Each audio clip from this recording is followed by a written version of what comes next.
Aaron Rodgers. Yeah, except the Jets might be saying, well, yeah, but he is on the downside of his career. We might only get him for a year. Remember, the Brett Favre thing didn't work out all that well for us when we made that deal. And do we want to go down that slippery slope once again? The question is, if you're the Jets, how many years does Rodgers have left in the tank? Is it just going to be a one and done thing for him?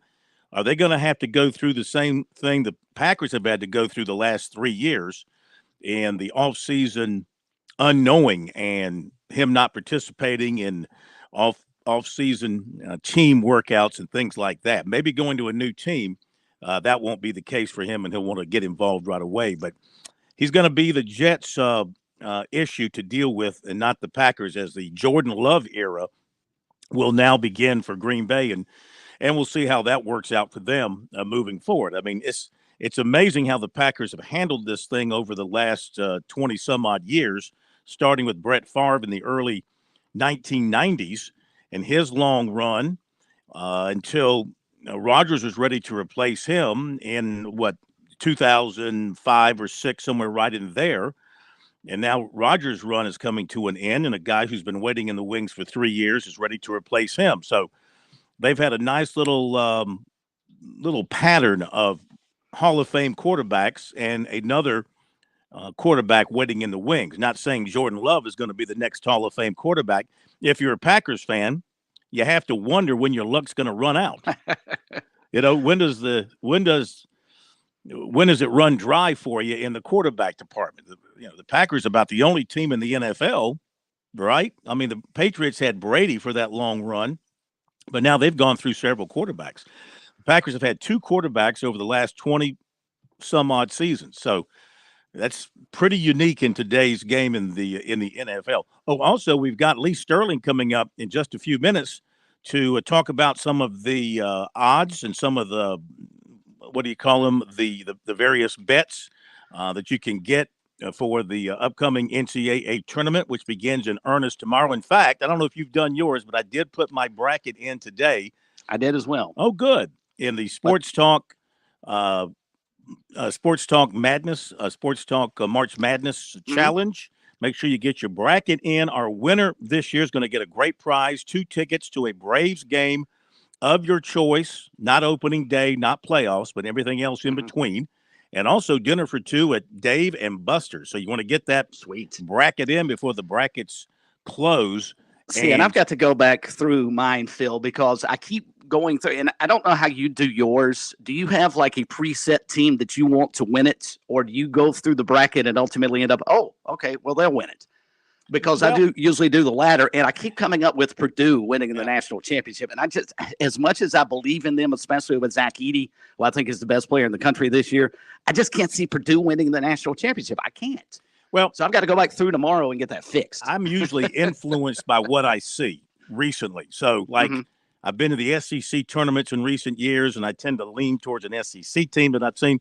Now I was at the ACC tournament, and believe it or not, and I was picking mine. You know what I did this year? I said, I am not going to sit here and overthink this thing. I'm going to go game by game really quick, and I'm just going to go bing, bing, bing, bing, bing.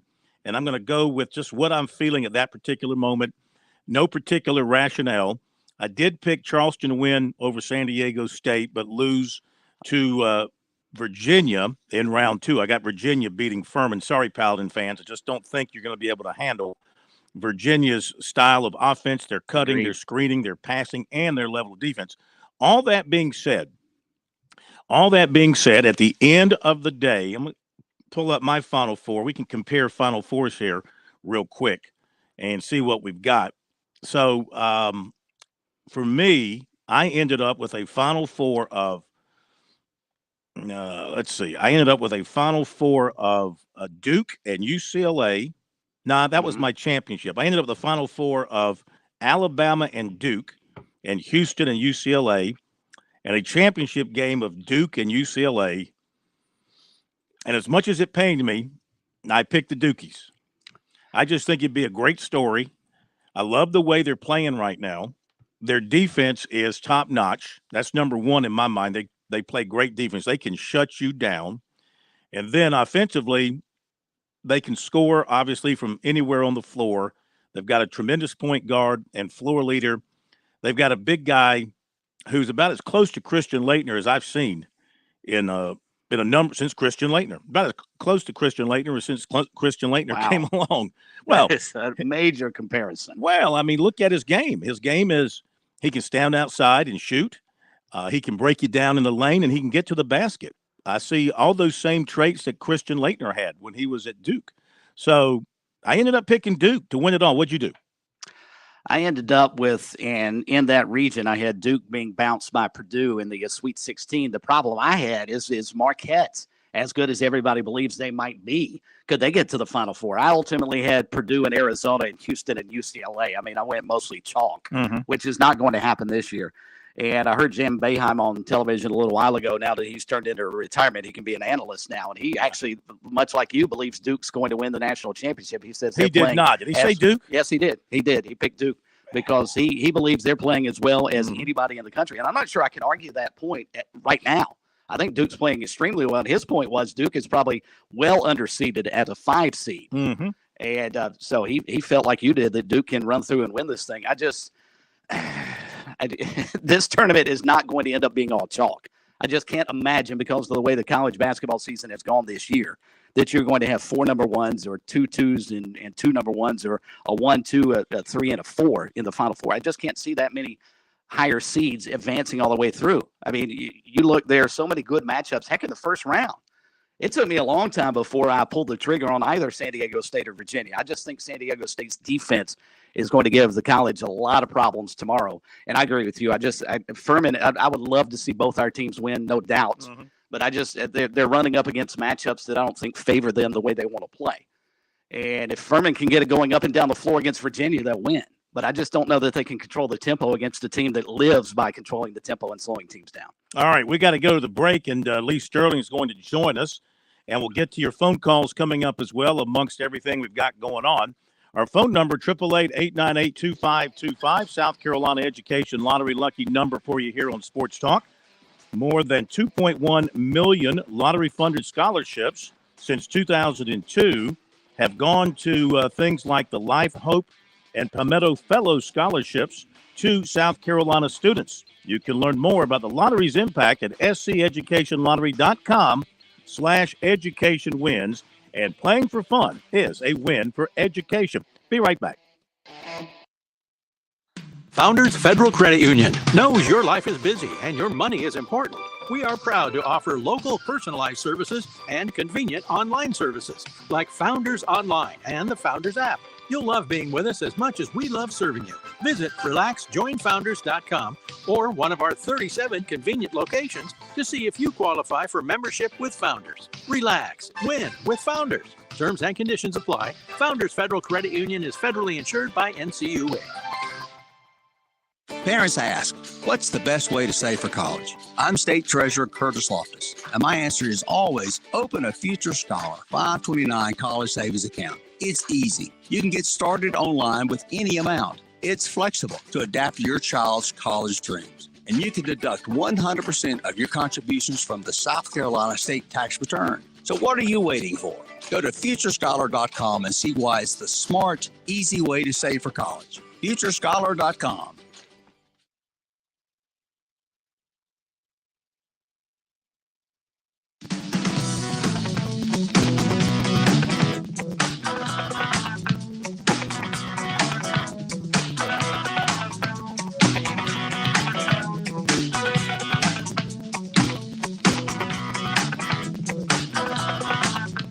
All right, Lee Sterling coming up for you momentarily here on Sports Talk. A couple of other major notes of the day, and then we'll chat with Lee for a little bit. We're going to hear from some football coaches and some basketball coaches as well. And then at 7:30, Jeff Grants and Daryl Austin will join us here on Sports Talk. Look forward to talking with them about some football things and their memories, college football and professional football.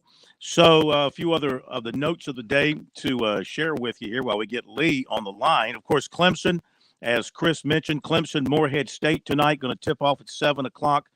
First round of the NIT.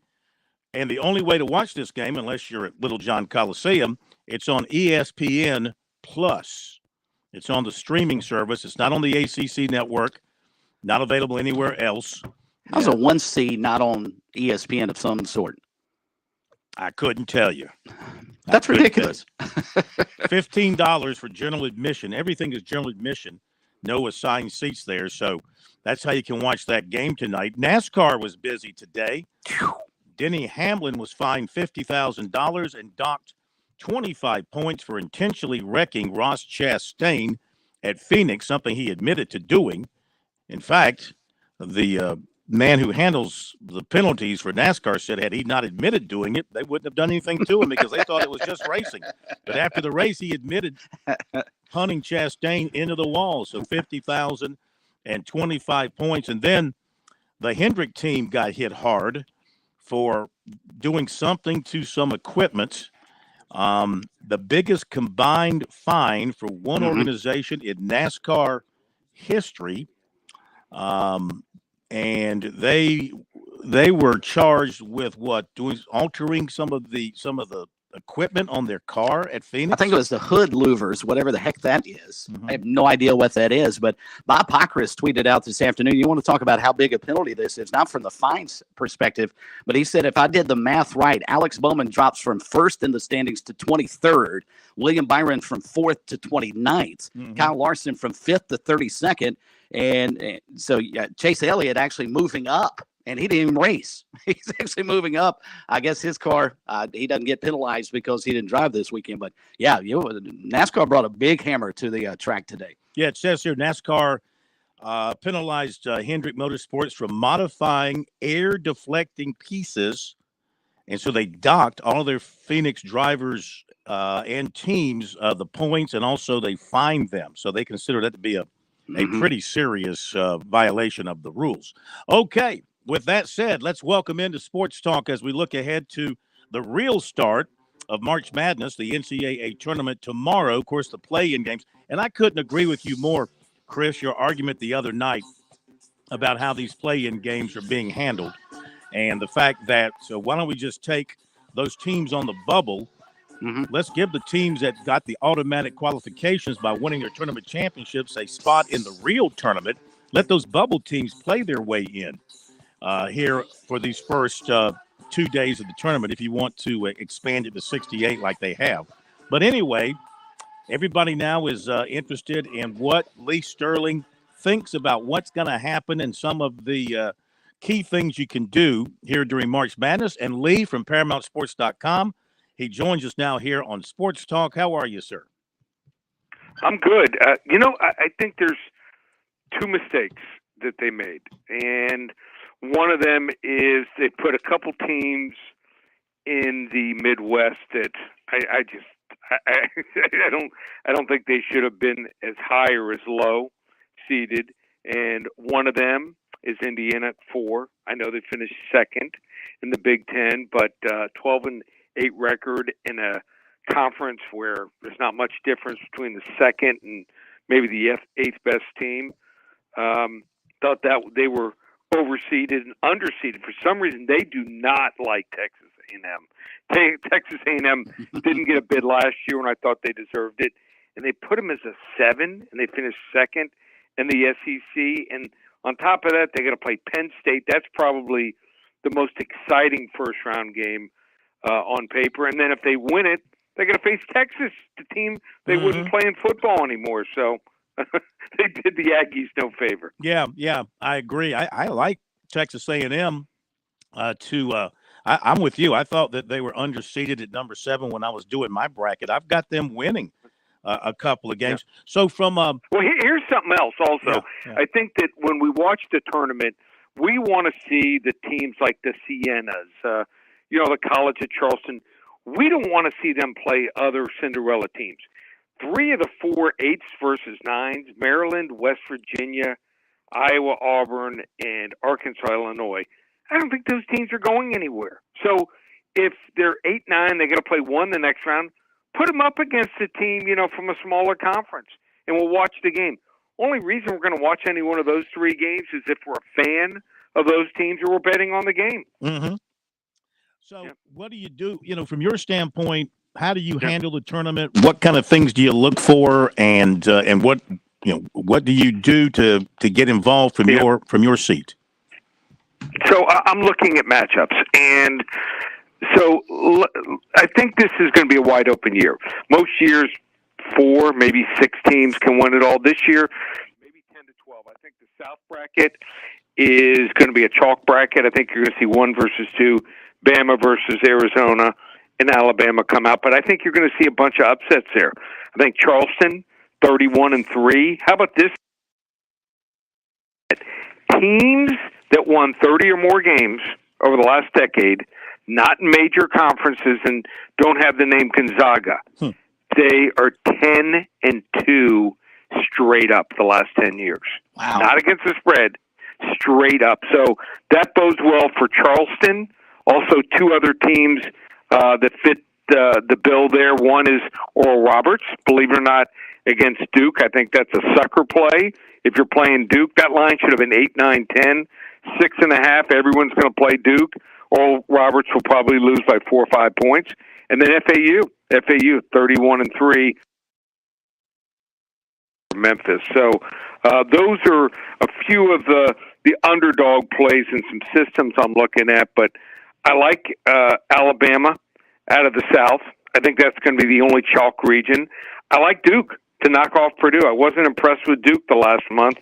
I think Duke has the big players inside that can neutralize Edey. And then in the Midwest, give me some Texas. I know you're not high on them, but this team's playing well. And if they get by Texas A&M, look out. So I like number 2 Texas. And in the West, there's some teams in there don't belong. I mean, I don't see them winning. UCLA is a 2 seed with 2 starters out. Gonzaga is a 3. We know what they're all about. St. Mary's is a 5. They played terrible the last couple weeks. And TCU is a 6. Give me UConn as a 4. I think we're going to see an Alabama and Duke Final Four. And then on the other side, we're going to see Texas against UConn. And in the final, they're now basketball schools. Alabama faces Texas. And Colt McCoy doesn't get hurt this time. Texas Longhorns. You got Texas winning the whole thing? Wow. See, I've got Alabama and Duke. 80%. I got Alabama Duke on one side. Right. Yep. Duke winning because I really like the way they're playing. And Alabama showed up today with their press conference, and Brandon Moore was escorted by security. I'm talking real security with a badge and a gun. They had to talk about. I just think that. I know they're a talented team, and they've had a fantastic year. But I think that they're going to hit a bump in the road here. I got to get them to the Final Four. Then they're going to lose to Duke, and then I got Houston and UCLA on the other side. What did you think about Houston? Where did you have them going out? You really think UCLA can make it without all those starters out? A couple starters out? Maybe. I mean, there's not a logic. There's not a lot of hard logic that goes into my picks. Okay, it's just how I feel when I look at that UConn. Game. I think UConn's an underrated team. Kansas isn't the same team as last year, and if Miami gets Omer back, and I saw some video of him practicing today. If he's 85, 90%, look out. I mean, they beat Duke by more than 20 points here, and I thought that game that they played against Duke, he goes out in the first minute of the game, and Miami was nip and tuck with him, and if not for a bunch of calls late, Miami without Omer had a chance to win that game. Well, let me ask you about this. I've actually got VCU beating UConn and playing Kansas, and beating Kansas and playing UCLA. VCU is my Cinderella 12 seed. That's going to make some noise. So I like them in the first round a lot. They have that full court press. And here's the thing. You're getting 4.5 points. They're playing a team, St. Mary's, that plays a slowdown. So their defense, Mike Rhodes' defense, average is only allowing 63.1 points per game. Low-scoring game, getting 4.5 points. And how about their super guard? You got to love this name, Ace Baldwin. How do you go against Ace? Yeah, absolutely. Lee, I've got a quick question about one Cinderella, that being the Drake team as a 12 seed out of the Midwest. And they're one of the oldest, if not the oldest, average stage teams in the tournament. I always like old teams because they know how to handle pressure. Can they make a run to the Sweet 16, do you think, if they get past Miami in the opening game? Well, they got to get past Miami. If they get past Miami, they could beat Indiana and Kent State, absolutely. Obviously, facing Houston will be a tall task, but they shoot from the outside. The problem is the matchup against Miami is not good. Miami has so many guys from 6'1" to 6'7", and they play outside in also. So if they were playing someone else, even Indiana, I think they'd have a better chance. Hey, real quick, where can people go get their stuff here going into the tournament? 197 for the entire tournament. We've won 33 of the last 39 days in basketball. Everything through Monday, April 3rd. Give you every NIT, NCAA game. Also our best NBA, hockey, UFC, and also XFL. One place, ParamountSports.com. Thank you, my man. Weather is made possible by our friends at Palmetto Citizens Federal Credit Union on 107 The Point. And here's tonight's forecast. Clear and very chilly with another frost warning overnight. Look for a low of 32. Tomorrow, mostly sunny and warmer with a high temp climbing to 70. Expect rain late Friday and carrying into Saturday, but it should clear out for St. Pat's festivities around town. Weekend temps low 60s on Saturday and low to mid 50s on Sunday. I'm Brian Leonard with your On Point local weather. Are you looking for free checking and free savings? Dave Ramsey here, telling you to go see my friends at Palmetto Citizens Federal Credit Union. They're not a mega bank that's so big they lose the ability to treat you like a human being. At Palmetto Citizens, you're not just a number, you're a member. Join today at any of their 14 locations or at palmettocitizens.org. Federally insured by the NCUA. With SRN News, I'm Keith Peters reporting a photo voter identification mandate first sought over a decade ago by North Carolina Republicans could be revived after the state Supreme Court reheard litigation that struck down a voter ID law just 3 months ago. The difference is now that Republicans hold a majority on the court. They agreed to take a second look at a December ruling issued when Democrats held a majority of seats. That ruling declared the law was unconstitutional and tainted by racial bias. A New York-based bank's demise was stunningly fast. State regulators who shut down Signature Bank on Sunday said they were concerned about a frenzy of withdrawals after California's Valley Bank failed 2 days earlier. On Wall Street, the Dow down by 288 points. The Nasdaq, however, rose 6. The S&P lower by 27. This is SRN News.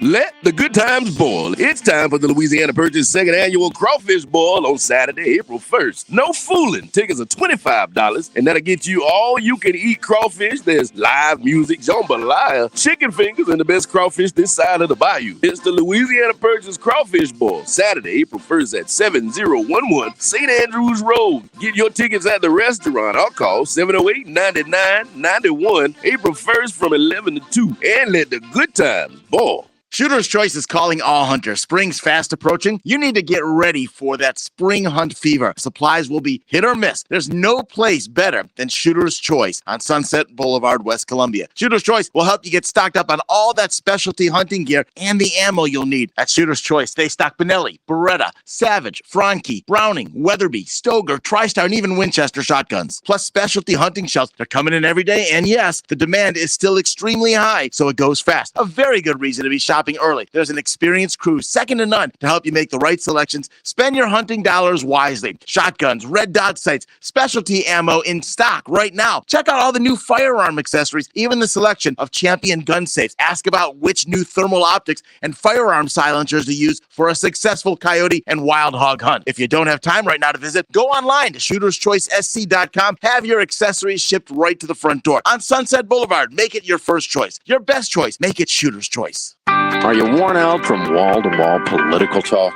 Instead of hearing more about the stuff in Washington that's mostly out of your control, I'll give you the tools to actually take control of your money and your life.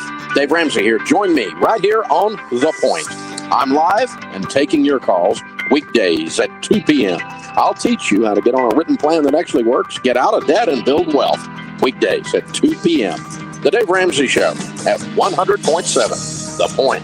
Goodness, I didn't realize just how much impact the last commercial while reading the fine print struck a nerve. Bergen Roofing received countless calls thanking them for the heads up on these unscrupulous roofers. Stewart himself says he even got a couple of one-finger salutes from those same roofers. You see, people don't like to be exposed when they're trying to pull the wool over your eyes. Stewart also got calls from some local roofers thanking him for going to bat for him, and from local homeowners too. That got me thinking, you don't know what you don't know. Listen, you don't have to use the first roofer that climbs on your roof telling you need a brand new roof. No, sometimes you only need a simple repair, and you'll get only the truth with Bergen Roofing. You also don't need to pay a deposit. Sometimes that's a sign that the guy with the magnet on his truck door is living paycheck to paycheck. With Bergen Roofing, you never pay a dime until the job is completed. So all of you out-of-town roofers, keep telling Bergen they're number one in your own kind and special way. The locals know that Bergen is truly your neighborhood roofer. So call them today, 798-ROOF. That's 798-7663.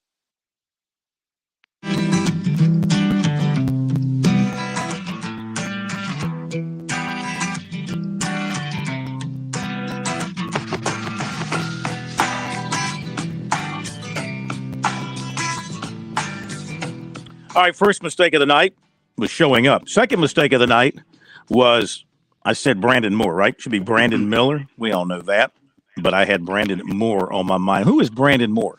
Is he a receiver? No, what is he? I got the name Brandon Moore on my mind for some reason from going back and talking about Aaron Rodgers and the Jets. But Brandon Miller showed up with the armed guards at the press conference in Birmingham. And apparently, according to Nate Oates, there's been, of course, threats against Miller after all this stuff happened down in Alabama.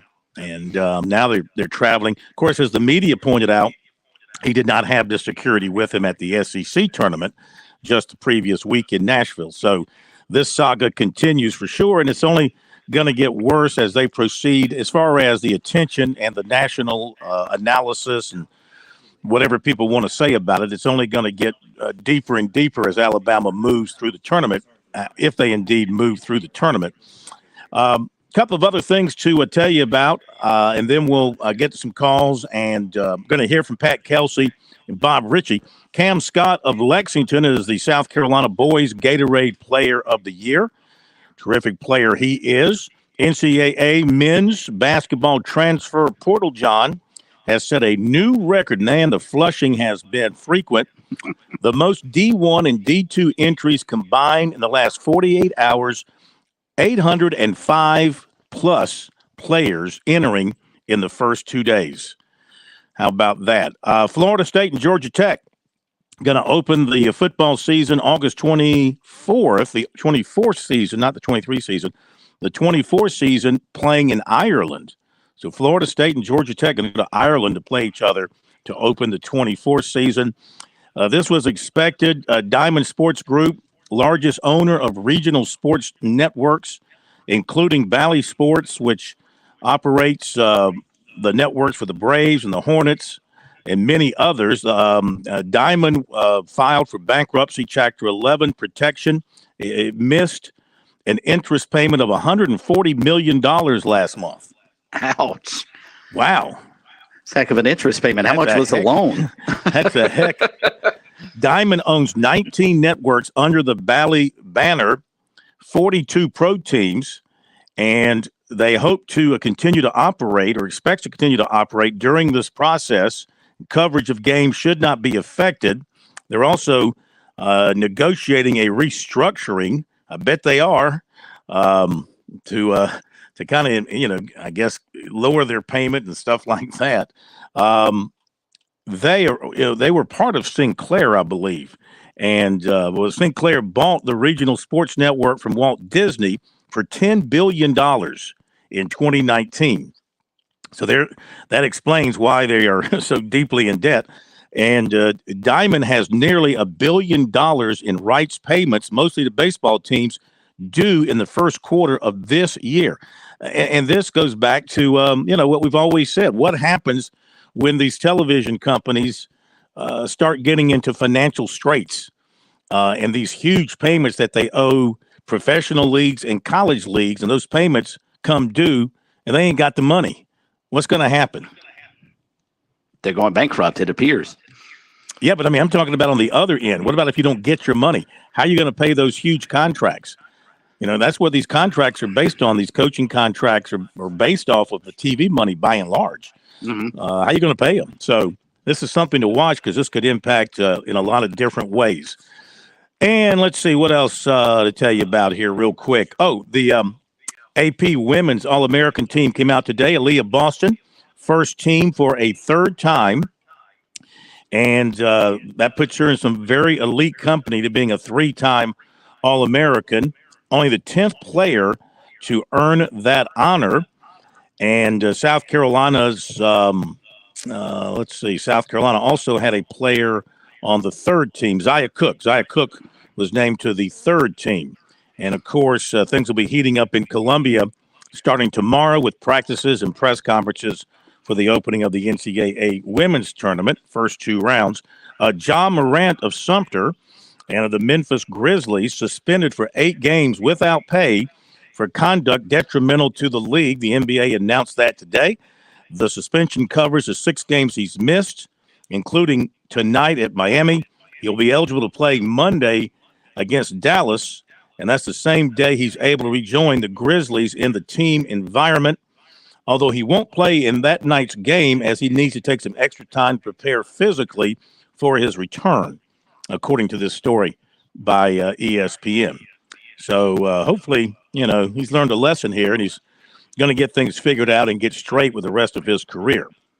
The South Carolina Basketball Coaches Association announced its Hall of Fame class this week for 2023. The class is made up of Tim Baldwin, Goose Creek, Zam Frederick, Calhoun County, Frank Moorhead of North Myrtle Beach, Eddie Raines of Winsboro and Chapin, and they'll be inducted into the South Carolina Basketball Hall of Fame on March 17th in conjunction with the annual North-South All-Star Banquet at, of course, Seawells in Columbia. And the USC men's tennis team has reached number 2 in the country. That's their highest ranking ever. And they are having a great year, and a team you have to look at for a potential national championship. South Carolina this spring, as you look at how things are going, you look at the men's tennis, you look at the women's golf, and you look at the baseball team, those 3 in particular, I think have and people might say, well, baseball, let's wait and see. And you're right, baseball, let's wait and see how they do going in the SEC play. But based on what we've seen at this point, all 3 of these teams have a chance, based on what we've seen, of making deep postseason runs. Just like over at Clemson, you don't look at the softball team has a chance to make a deep postseason run, I would say. And I think that's the primary one over at Clemson this spring, unless I'm overlooking something. No, I think you got it up there, and that could, from a USC perspective, could come on the heels of the women's basketball team winning a national championship here in the next month. Mm-hmm. Exactly. Okay, let's hit some phone calls. We've had people waiting. We apologize, and we'll get to your calls here for a couple of minutes. Let's go to Gamecock Larry. First with us tonight, Gamecock Larry, welcome in. Hope you're doing well.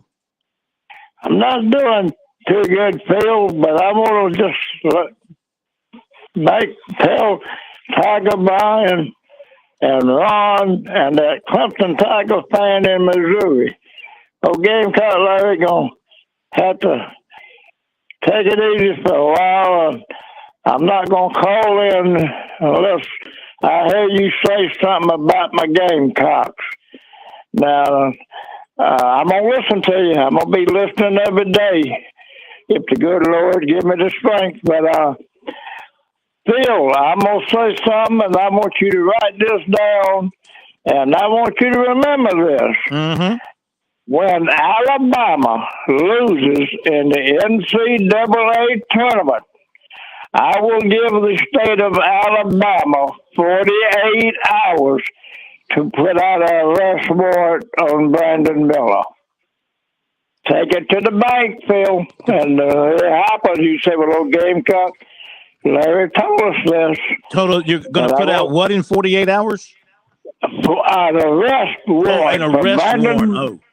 arrest warrant for Brandon Miller within 48 hours. Now, I want to say to my Gamecock Nation friends and all, Phil, the Clemson Tigers, all too. I love all y'all.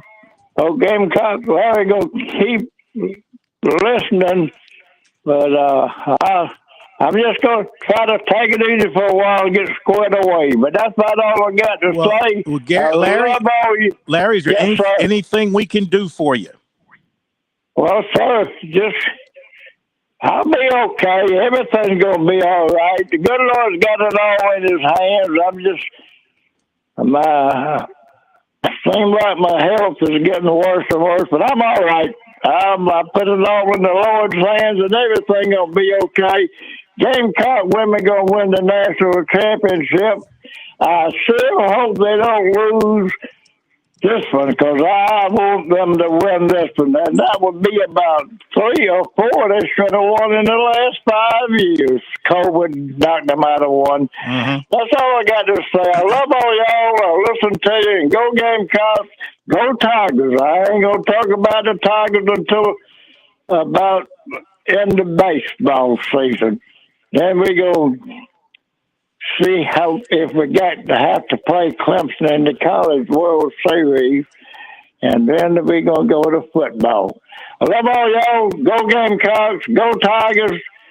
Glad Brian Hill didn't lose his job. Glad of that. Go Gamecocks. Go Tigers. Love all y'all. Talk to you later. All go right, Gamecocks. Larry, you take care of yourself now, and you keep in touch with us. Let us hear from you. Thank you now. Appreciate it. Gamecock Larry, hope he does well. Those who might not know, listening to him. Larry is, what does he say, a 3-time Vietnam vet, disabled, in his mid to upper 80s, I think, and sharper than almost everybody else that comes on this program, Including the people who host the program. That's what I'm saying, especially those that host the program. So we admire his contribution to America, and hope whatever it is has got him a little bit health-wise down a little bit, that he can fight through that and continue to be strong. He sounds strong, and I hope we hear from him continuing in the future. Did you say he served 3 tours in Vietnam? I believe that's what he told us. That's incredible. Yeah. Wow. Thank you, Larry. I believe that's what we understand the case to be. Wow, that's amazing. Let's go to Andy in Columbia. Andy, welcome into Sports Talk. How you doing?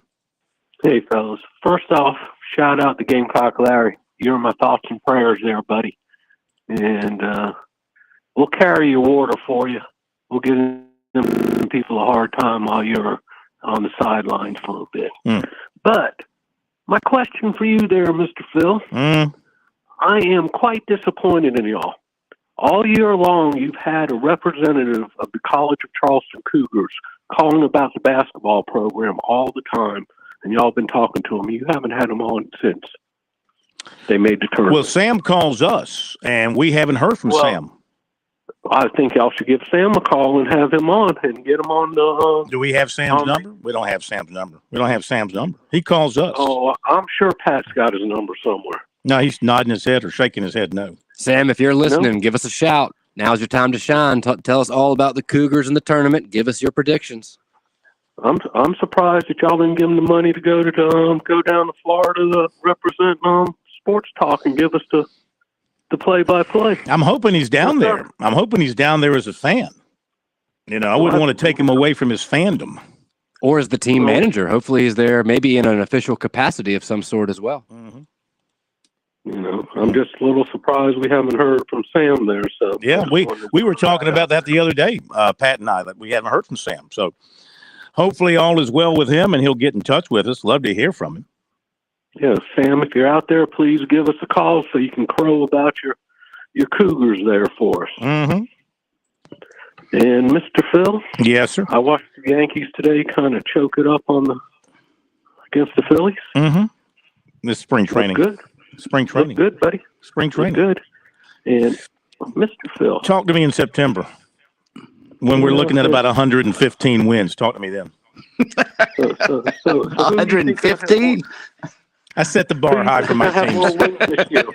My Jets or your Packers there? Who's going to do what? Who's going to win more? Who's going to have more wins? Well, in all honesty, I do like your defense. Man, your defense is really good. Packers defense has got to get better in a number of areas. I think we'll be okay.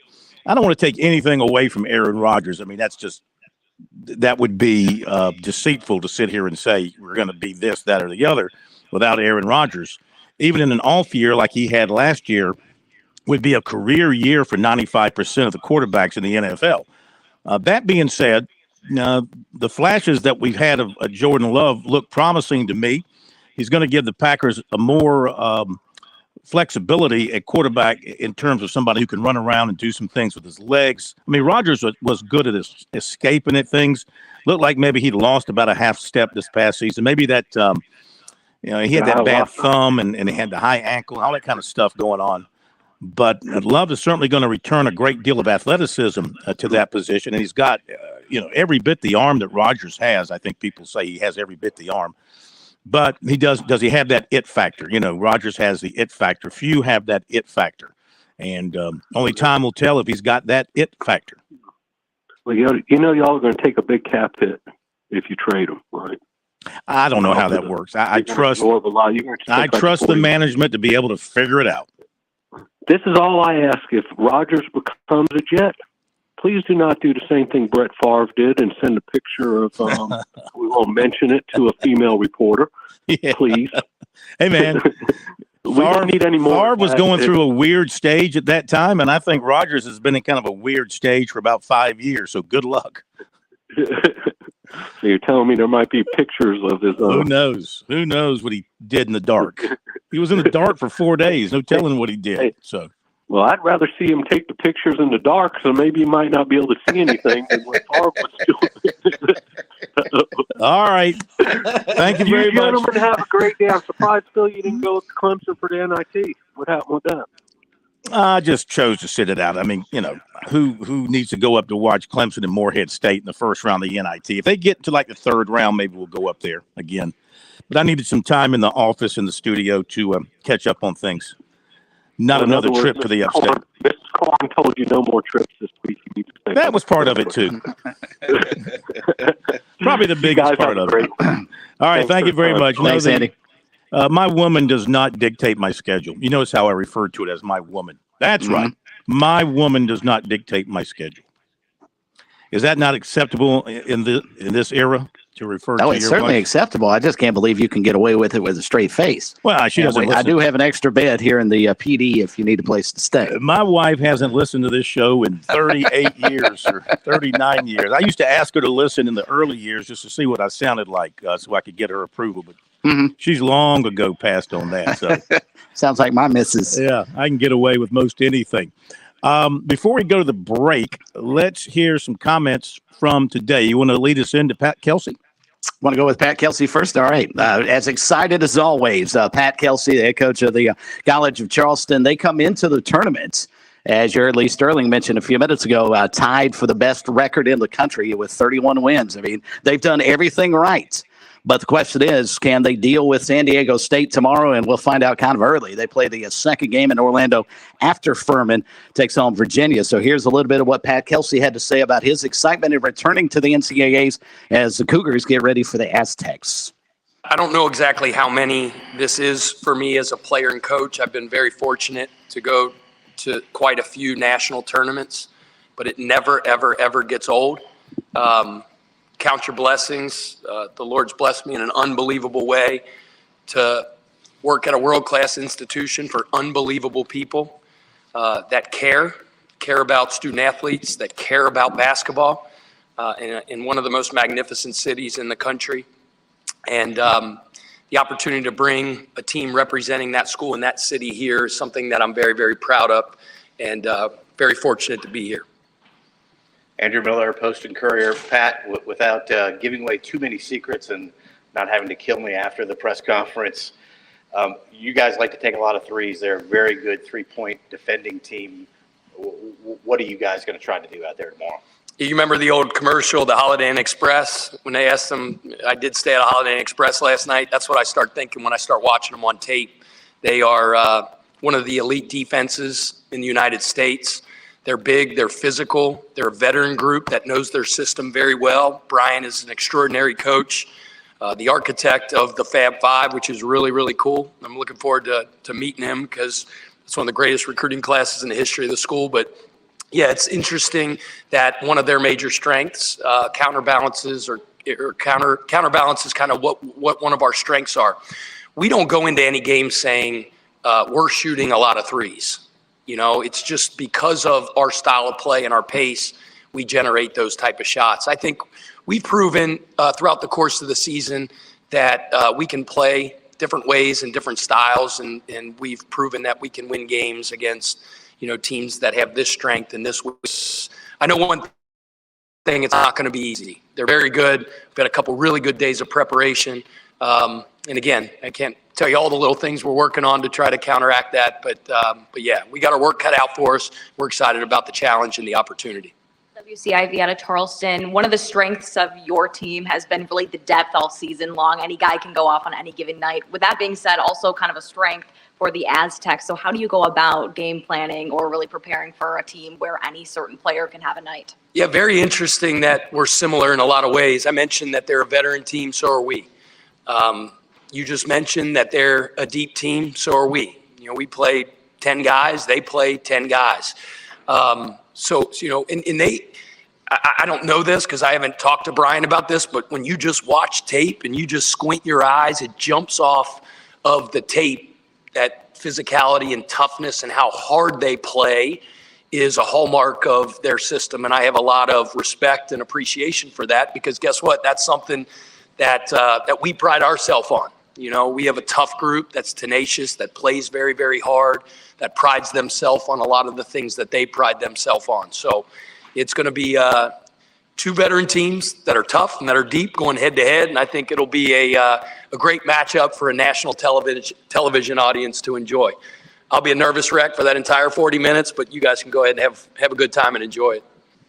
We were just talking to the Mark Zickersenio, Union Tribune. We were just talking to the players. Will you hang on the rim today in the open practice? If my players ask me to, I'll do anything. So if they want me to go hang on the rim, I'll hang on it. The little secret is it's carefully manipulated video. People think I go up with my vertical leap. I actually pull myself up on the net and then grab that bad boy. I'm 47, so you could excuse me for that little bit of a crutch that I use there. But heck yeah, I'll go up and do it. Why not? On a more serious note, they switch five a lot. Because they have Nathan Mensah. What do you see on tape? How often do you see that? And have you seen anybody this year that does it like they do and to the level that they do it? And how do you counteract that? Well, I don't know. Many people do it to the level they do it. That's why they're one of the elite defenses in the country. You mentioned Mensah. I think he's two-time back-to-back Defensive Player of the Year in the conference. He's long. He's athletic. He's one of those very, very interesting bigs that can switch onto a 1 through 5 and guard him, right? Because he can move his feet, he deflects, and they seem like they got a team full of guys that can do that, light size guys with a lot of length that can guard a bunch of different positions. Throughout our however many games it is, 34 games or whatever that we played some teams that have had that type of scheme where they did a little bit more switching. And Brian, like I said, just does an unbelievable job with their strategy in terms of what they do on pick and rolls, because they'll do different things. They keep you off balance. They keep you guessing. So, we're going to have to be really good in our system. We're going to have to be on it, on our offensive principles, and to be able to generate open shots. They make it difficult. We've been working on it. We'll be ready. All right, Pat Kelsey of the College of Knowledge getting ready to take on San Diego State, 12 versus a 5 there. I've got them winning that one. I've got the College of Charleston advancing in my bracket, and then that's it. I don't see them beating Virginia. I've got Virginia beating Furman in the opener. I've got on that side of the bracket, I've got Alabama and West Virginia in the round of 32 with Alabama advancing. I've got Virginia and Charleston with Virginia advancing. I've got Baylor and Creighton with Baylor advancing and Arizona, Missouri.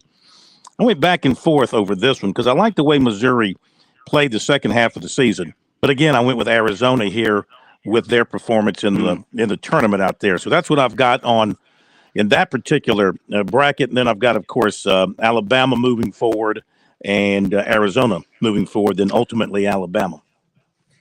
I'm going to make a prediction here. It may be way off, but if the college can somehow make 7 threes tomorrow, I think your upset will come true. They're tied for 9th nationally with 10 makes a game. Problem is San Diego State's the 9th best three-point shooting defense in the country. They hold teams under 30%. They're going to have to make some tough three-point shots tomorrow to have a chance. I think if they can get to 7 or more, I think they can win.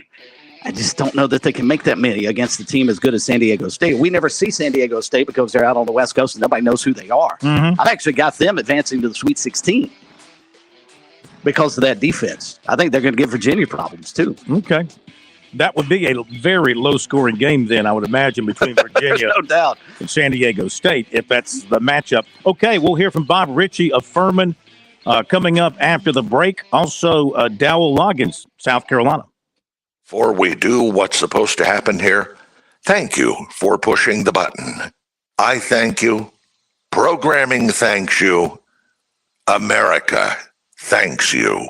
WQXL Columbia, W264DF. Grills, outdoor kitchens, and fireplaces. Spring Sizzle starts with Bart. This is 107 The Point.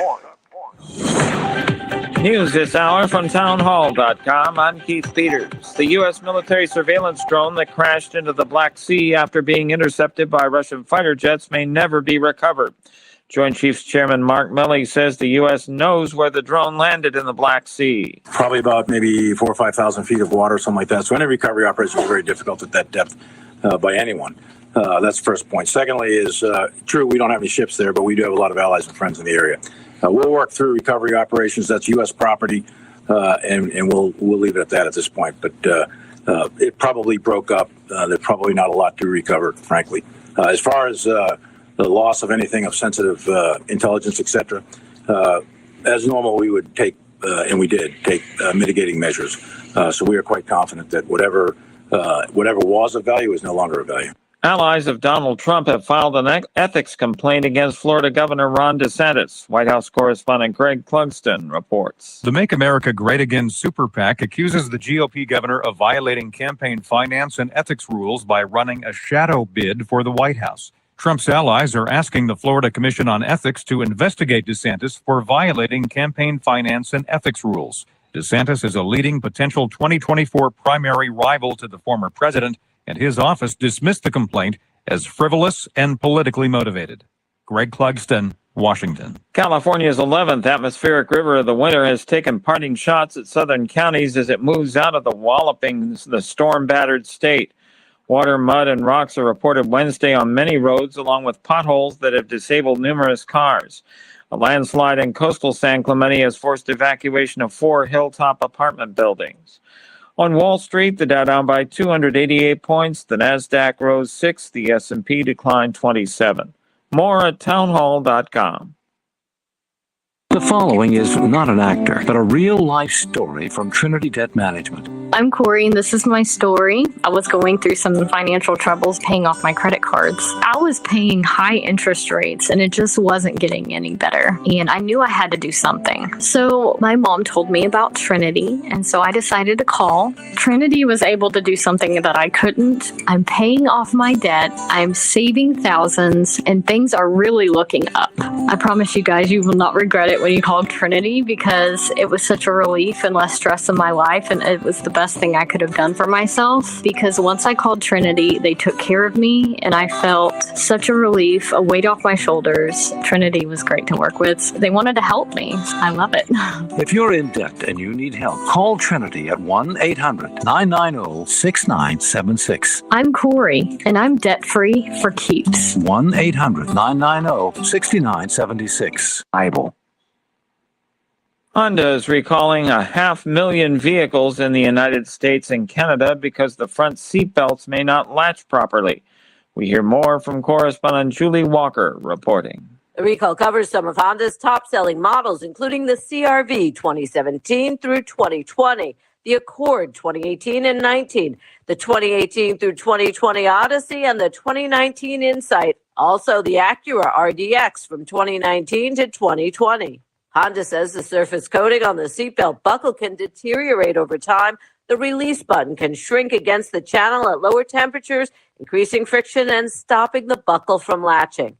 The automaker says it has no reports of injuries. Dealers will replace the front seatbelt buckle release buttons or assemblies if needed. I'm Julie Walker. News and analysis at townhall.com. I'm Keith Peters reporting.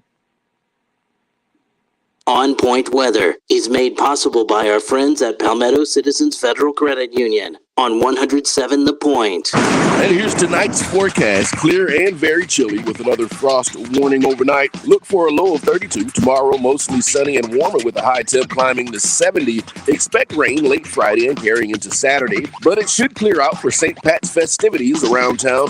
Weekend temps low 60s on Saturday and low to mid 50s on Sunday. I'm Brian Leonard with your On Point local weather.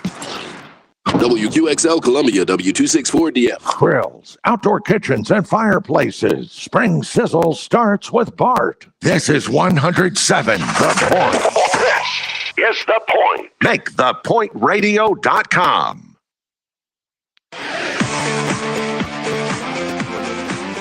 Welcome back to Sports Talk on the Sports Talk Media Network. You can reach the guys with the South Carolina Education Lottery lucky number. 888-898-2525. That's 888-898-2525. Now back to Phil, Chris, and Pat with the second hour of Sports Talk on the Sports Talk Media Network. Okay, a huge second hour about to unfold here on Sports Talk, so sit back and stay with us and enjoy. At the bottom of the hour, Jeff Grant, Daryl Austin, along with Coach John Day will be joining us. Looking forward to having them with us, but a lot to do between now and then. Let me update a couple of things. Then we're going to hear from Bob Ritchie, basketball coach of the Furman Paladins. We got some baseball going on this afternoon around the SEC, ACC in particular. UCF has beaten Florida State 6-3. Missouri has beaten Lamar 10-8. North Carolina in the 8th, leading High Point 16-2. Charleston Southern leads Kansas 6-4 in the 7th. Mississippi State and Louisiana, they are 1-1 in the 4th. Winthrop leads Cincinnati 1-0 in the 4th. And Duke leads Presbyterian 2-0. They're in the 2nd. FIU leads Miami 2-0. That's in the bottom of the 1st. John Whittle, Big Spur, reported today that South Carolina reserve Kevin Madden has hit the transfer portal, John. He played some last year. He's played very little this year. He had off-season Tommy John surgery. He was originally at Virginia Tech before transferring to South Carolina. So now he is looking to move on once again. Okay, we heard from Pat Kelsey. In the same regional, you have got the Furman Paladins. And thank you, NCAA committee, for pairing things up where the two South Carolina teams would meet in round 2. If that were to happen, then we'd be guaranteed somebody in the Sweet 16. However, things could work out that both state teams would be out by about 5:30 tomorrow afternoon. So we shall see. You want to lead us into Mr. Ritchie? Yeah, the committee certainly has a sense of humor, doesn't it? Because the folks in Texas are thinking the same thing. Hey, we might get Texas A&M in the round of 32. We might get the College of Charleston versus Furman, who comes in playing about as well as anybody. We were talking about Duke earlier, playing as well as the Blue Devils have here of late. Furman's on that same kind of roll. They've won 14 of their last 15 heading in 6 straight, including, of course, their Southern Conference Championship over Chattanooga a couple of weeks back, and that earned their first NCAA bid since 1980. So obviously, hopefully the magnitude doesn't get to Furman, but here's a little bit of what Bob Ritchie had to say a bit earlier today as his team gets ready to face Virginia tomorrow afternoon. Well, I think you have, first of all, my respect for Coach Bennett. I mean, I've watched him for years, and taking a lot of my personal philosophy from how he's built that program at Virginia. And, the things that he values not only on the court, but being a man of faith and the leader that he is, but also the basketball coach he is. I mean, I've watched their teams a long, long time. And, I think they value the ball and that's a core component of how they play. We try to do the same thing. And I think what you're going to see is you're going to see two teams that have a lot of discipline and understand what seems like such a simple concept. But the more shots we get that are clean looks, the better chance we have of winning a basketball game. And, you know, turnovers not only keep you from getting a great look, but they also put a team in transition offense. And so it's a little bit of a double-edged sword in a negative way when you do turn it over. So I think it's something that both programs just put a lot of emphasis on. We know defensively it's hard to turn them over. You know, they play on 2 feet. They're very skilled. You know, a lot of times we think of skill as shooting, but a lot of times skill is ability to pass, and they definitely recruit to that. And so we're going to have to be super disciplined in our defensive coverages and understand that they're not going to give it to you. Mike Barber from the Richmond Times-Dispatch. Talking to the coaches in your league, they say you guys want to play NASCAR fast. Covering Virginia, we know they want to play really slow. How do you dictate which tempo the game is going to be played at? What are some of the keys, and who are some of your guys who are good at kind of imposing your tempo? Well, I think that's a huge key to being successful in any type of sport. You have to have identity. And, you know, I think when you get into big games, what's the best way to win them? Get to your identity. And I think that's always the chess match, is figuring out where do we want this tempo? How do we get the tempo where we do want it? And then obviously the other team's going to be trying to restrict you in that area. So, you know, I'm sure the way they play, they're going to slow the game down, and they're going to play very efficiently on both ends of the floor. We clearly want to play fast. You know, for us to play as fast as we like to play, you can't be taking the ball in the net all game. And so you have to be able to get stops, and you have to be able to rebound it. But our team's built like that. You know, we have guys that we've recruited to play at a certain tempo. And, you know, you look at a player like Jalen Slauson, who is quote unquote a post player, but has guard skills. He's a guy that can really, really run as fast as really any guard. And both of our bigs, you know, Garrett and Jalen can really run the floor. And then JP Pegues is one of the fastest players in our league. And, you know, then you got Mike and you got Marcus running the floor. So, look, that's what we've done since the summer. And we're going to try our best to do it again. But we know that they're incredible in transition defense. They don't send a lot to the offensive backboard. And they're going to put a big emphasis on getting back. So, you know, again, that's the fun of the game. It's the chess match of the game. And they're going to be trying to slow it down, and we're going to be trying to speed it up. And, you know, it's what makes the game fun. Scott Eisberg, WCIV in Charleston. Bob, played Skiza basketball, non-D1 in college. We had a million talks in a 800-seat gym. What are the emotions sitting on an NCAA podium right now? Well, first of all, Scott, just appreciate you coming down for this from Charleston, and as a friend, but also watching how good you are at your craft. To see you here today does not surprise me at all. I know Charleston's playing here, but you made the time to come to this press conference as well. You know, I'm living a childhood dream. You know, it's just to be here at the tournament. You know, I think that a lot of the things I've been told are, you know, soak it up, enjoy it. But then you hear a lot of people saying, hey, you know, go down there and prepare to win a game. And look, I think you can do both. I really do. I think that, you know, there's a couple words I've kept on my desk all year from experience and what we did last year with the heartbreak of the buzzer beater. And it's joy plus urgency. And, you know, it's a deal where I think you can live in those two words at the same time. I think it's challenging, but we know in this business you have to be urgent. You have to practice urgent. You have to play urgent. You have to operate daily, off season, in season. There's a lot of urgency with it. But there's also a tendency to lose joy. And we're playing a game. You know, we're on national TV tomorrow playing in what I think is the greatest sporting event in the world. And we're a part of it. And we haven't been a part of it in 43 years. So the last thing I'm going to do is go through this moment and not take it all in. But then I also have a high amount of trust in our players that when they get on that court tomorrow, that they're going to be ready to play. And, you know, you're right, Skiza. I mean, it's small college D2 player. And, you know, I've only been at Charleston Southern and Furman. But all glory to God for allowing me to be the leader of this program and to be able to walk in this path. It's I've got a lot of gratitude for it. Yeah, Bob Ritchie getting a little emotional there, and it is a great story. The fact that you know, he's from a small town in the PD, and Was a small-time little basketball player and started out at Charleston Southern. Now he's at Furman, and he's done a terrific job with that program, and he has them, like he said, in the tournament for the first time in 43 years. And how far he has come in the world of basketball is a great story. And people have been impressed with him every step along the way. When he was at Charleston Southern under Barkley Radebaugh, I'd heard people would talk about a guy named Bob Ritchie. And then he made the move to Furman as an assistant coach and then took over as the head coach. And he's really done a great job. So, but unfortunately, as much as it pains me, I think the dream ends tomorrow. I don't see them beating Virginia. It's just a bad matchup for them. Virginia's too good. Yeah, just think they're too good. All right, shall we go to the recruiting report?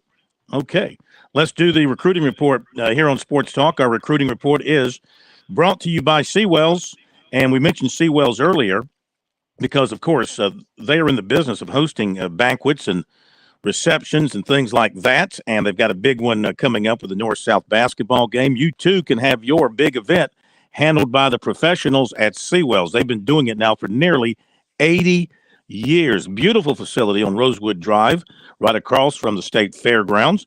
Check them out online to get a look at the menu options at SeawellsCateringSC.com or give them a call at 803-771-7385. And the Daily Luncheon Buffet rolls on this week. Thursday, tomorrow, they'll have another great spread for you. It's only $13, available from 11 till 2.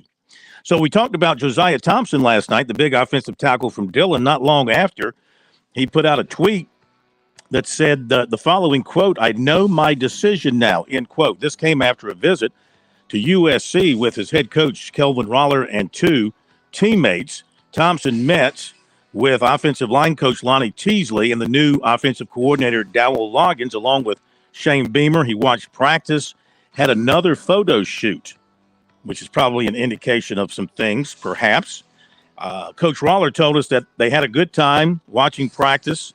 It was Loggins first as the offensive coordinator. He said he's comfortable at South Carolina. He's been up there multiple times, and Thompson also visited for Junior Day on January 21st. He was at the Clemson Junior Day on the 28th. He was supposed to go back to Clemson with Roller on Monday to watch practice, but he didn't make that trip. So Roller was not sure if Thompson had scheduled an official with USC for their major weekend of June 23rd. He said that he and the player and Teasley, they did talk about that possibility, but he wasn't sure it had been worked out. Thompson had named the top 6 in January of USC, Clemson, Alabama, Georgia, Tennessee, and Miami. He did grow up a Gamecock fan as his father was a walk-on offensive lineman during the Brad Scott days. So South Carolina already has a commitment from Cam Pringle of Woodland, big-time offensive tackle. They're working on another, an offensive guard, Blake Franks of Greenville. So the Gamecocks, if this works out for them, could sweep the state of the top 3 offensive line candidates, at least as of right now. Safety DJ Pickett of Zephyr Hills, Florida. He was in for a visit to South Carolina. He's a pretty highly regarded individual. Athlete Zaya Offord of Gray Collegiate plans to visit USC on Friday. He is the son of former Gamecock linebacker Willie Offord. And USC and Clemson target 2025 offensive tackle David Sanders of Charlotte was offered by Miami. 2025 offensive tackle Cortez Smith, 6'5", 295 of Lilburn, Georgia, plans to visit USC on Saturday. 2025 Sumter defensive end Anthony Addison, 6'4", 215. He plans to be at USC on Saturday. USC recently offered wide receiver Isaiah Williams, 6 feet 160 of Tampa. 2023 receiver Caden Cosby of Riverside committed to Anderson. And I think that, I got some basketball too. Let me give you the basketball. In basketball news, 6'8" Citadel grad transfer Stephen Clark made an unofficial visit to USC today, per John Whittle of the Big Spur. He was all Southern Conference this season after averaging 16 points and 6.5 rebounds per game. So Hayden Brown did a nice job coming from the Citadel to South Carolina. Lamont Paris knows those guys from the Citadel, having coached against them when he was at UT Chattanooga, so it makes sense. Also, Stockrisers reported that Temple's Jamil Reynolds, 6'11". Jamil Reynolds, South Carolina has expressed some interest and reached out to him. Jamil Reynolds, 6'11", out of Temple.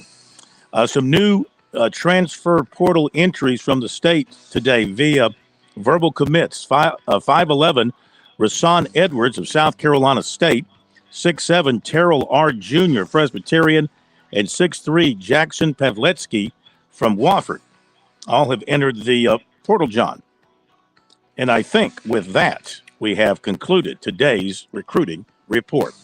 Got a quick question about the young men who are coming into USC on Friday for a visit. If it's an official visit, could they take them, if they so desire, to the NCAA games? Well, it's not official. These are all unofficial visits. They're unofficial. Gotcha. These are all unofficial visits. So that would be a no, I guess? Correct. You can't. The NCAA game is just being held at South Carolina. It is not owned by South Carolina, so you can't use it for any kind of a recruiting thing. To my understanding, yeah. So if the players want to go over there on their own, they can go over there on their own. But these are all unofficial visits.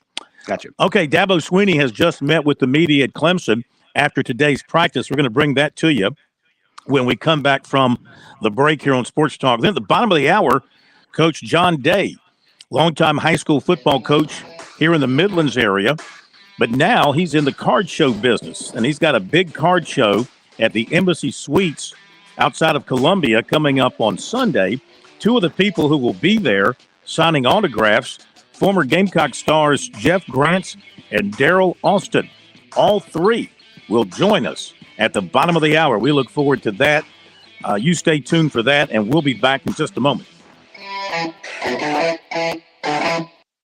South Carolina's largest hunting, fishing, and outdoor expo takes center stage at the Palmetto Sportsman's Classic, sponsored by Farm Bureau Insurance. Come on down for a good time with over 350 vendors, dogs competition, extreme raptor show, kids catfish pond, and much more family fun. Hope to see you at the Classic, March the 24th through the 26th at the South Carolina State Fairgrounds.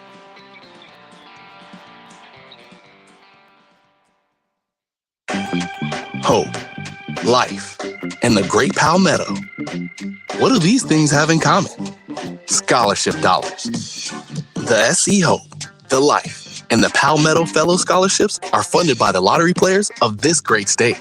And after 20 years, you've invested over $7 billion in education. $7 billion. Impressive. The South Carolina Education Lottery. When you play, we all win. Hi, I'm Jim Corbett. I've been an attorney for more than 30 years. There's one thing I've learned about injury cases. It's you need the personal touch. You need the lawyer to get to know you and describe your damages. You don't want a case manager talking to an insurance company, then talking to you, and then talking to maybe to a lawyer with limited experience at the last minute to try to settle a case. I talk to you, I find out what your case is about. Jim at JimCorbettAttorney.com. Jim at JimCorbettAttorney.com for your injury cases. Parents ask, what's the best way to save for college? I'm State Treasurer Curtis Loftus, and my answer is always open a Future Scholar 529 college savings account. It's easy. You can get started online with any amount. It's flexible to adapt to your child's college dreams. And you can deduct 100% of your contributions from the South Carolina state tax return. So what are you waiting for? Go to FutureScholar.com and see why it's the smart, easy way to save for college. FutureScholar.com. You know what it is. Black and yellow, black and yellow, black and yellow, black and yellow. Yeah. You know what it is. Black and yellow, black and yellow, black and yellow, black and yellow. Yeah. You know what it is. Okay, they were inside Death Valley today for their first major scrimmage of the spring up at Clemson. Here is some of what head coach Dabo Swinney said to the media just a few minutes ago. All right, first full scrimmage. We had a little bit of live work, a little half scrimmage work, but this was the first day to let them play. You get 3 full scrimmages in spring ball, counting the spring game. So this one, and we'll have one more, and then obviously the spring game.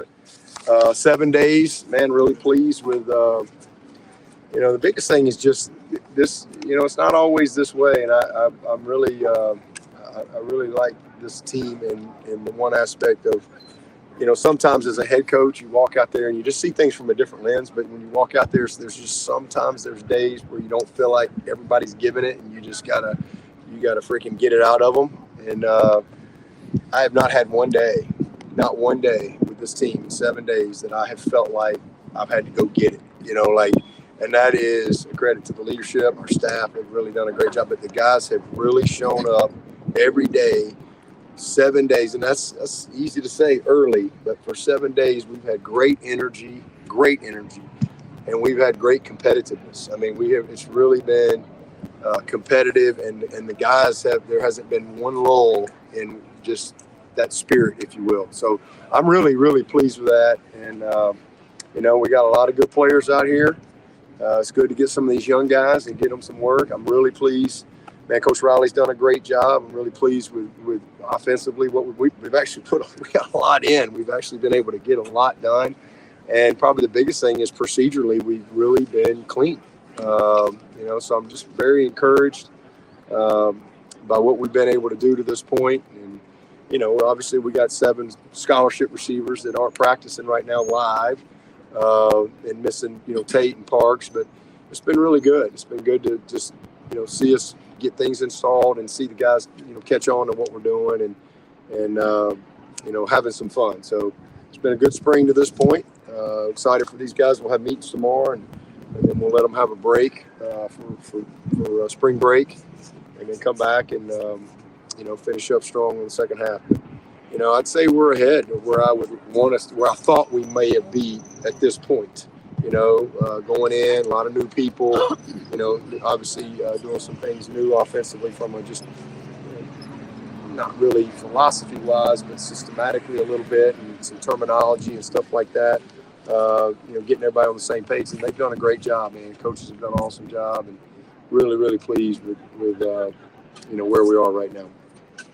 What's Garrett like coaching the coaches, sort of? Oh, he's great. I mean, there's just, these are very, very, they're all about the same age, with the exception of K Rich. He's probably I guess he's the oldest in the room. Was he about 41 or 2 or something like that? But, they're all about the same. They all have great experience, and, it's easy for them to communicate because it's, again, it's just, you may call something different, but it's still, ball. But it's been great, getting everybody on the same page, and that's probably been the biggest thing, especially when you hire a guy coming in that really doesn't know anybody. Kind of like when I hired Brent, he came in, and I had a great staff, and he did a good job, and same thing with Garrett, just coming in and installing the way he wants to install it, and getting on the same page, but. He's just really good. He's got a great demeanor. The biggest thing I like about Garrett is he's very confident, and he's really got great energy every single day. And I love that about him, and that just resonates with everyone. So they've done a good job. I think they've all had a lot of fun. Is the tempo on offense significantly faster today? We can dictate the tempo. We can go fast. We kind of vary it. But we've got the ability to go really fast, and we've got the ability to slow it down. And I think we have I think we've got all that installed as far as what we need to do just procedurally. That's, again, probably the thing I'm most pleased with is normally, you'd be thinking offsides, cadence issues, alignment issues and things like that. And we really haven't had that. We really haven't. So really pleased with that aspect of it. You guys, maybe young guys that kind of you're pleased with right now that maybe stood out in the first real scrimmage? It's easy to see those young D linemen. They're hard to miss those guys. They are as advertised. That's for sure. Really that whole group of mid-years are as advertised. I've noticed every single one of those guys. At CV, I thought really looked poised today. Those 3 linemen are really going to be good players. I've noticed all of them at one time or another. Noble is a kid that's really, really skilled. He's got all the ability in the world. I think we knocked it out of the park as far as, he's still got a lot to learn and putting it together. But man, he can really run and change direction. He's got a great body for the position. He's a great kid. And then over on the other side, man, those D linemen, jeez, man, those 4 D linemen in here, Burley and Steph Island and TJ and Peter. I mean, they're everything you want. Same thing with Jamal and D. I mean, they absolutely really stand out. Shelton had a pick 6 today. He's the kid that's really stood out. Kylan Webb, Khalil Barnes. I mean, they're what we thought they were. So I mean, there's nobody. I think they've all flashed at some point. That whole young group. So nobody that we're disappointed with. Nobody that I'm like, oh boy, that's going to take a while. I mean, they're all as advertised. All right, some of what Dabo Swinney said a little while ago. We'll have it all up for you on our website in just a little bit. Dabo Swinney after the Clemson's practice today. Also coming out, the Browns have released former Gamecock star defensive end Jadeveon Clowney. So he is a free agent once again. His career is really, I think, tailed off since his early years with the Texans. I thought before he started getting hurt, he was quite the factor, but ever since he went to Seattle and kind of became a wanderer around the NFL, I think his output has dropped off considerably. All of his Pro Bowl selections were with the Texans. So I think you're exactly right. For whatever reason, he has not been able to duplicate and replicate those years in his 3 other teams since. Come on home to Charlotte. As did they just got Hayden Hurst with the Panthers, by the way. Point weather is made possible by our friends at Palmetto Citizens Federal Credit Union on 107 The Point. And here's tonight's forecast. Clear and very chilly with another frost warning overnight. Look for a low of 32. Tomorrow, mostly sunny and warmer with a high temp climbing to 70. Expect rain late Friday and carrying into Saturday, but it should clear out for St. Pat's festivities around town. Weekend temps low 60s on Saturday and low to mid 50s on Sunday. I'm Brian Leonard with your On Point local weather.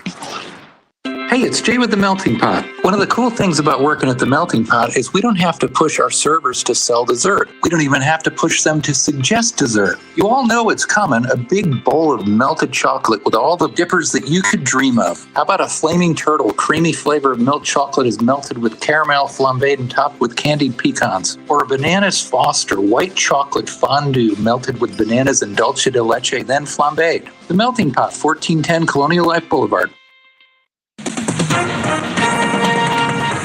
With SRN News, I'm Keith Peters reporting after a frenetic weekend of round-the-clock briefings, U.S. policymakers took the audacious step of guaranteeing all the deposits at the failed Silicon Valley Bank, even those exceeding the Federal Deposit Insurance Corporation's $250,000 limit.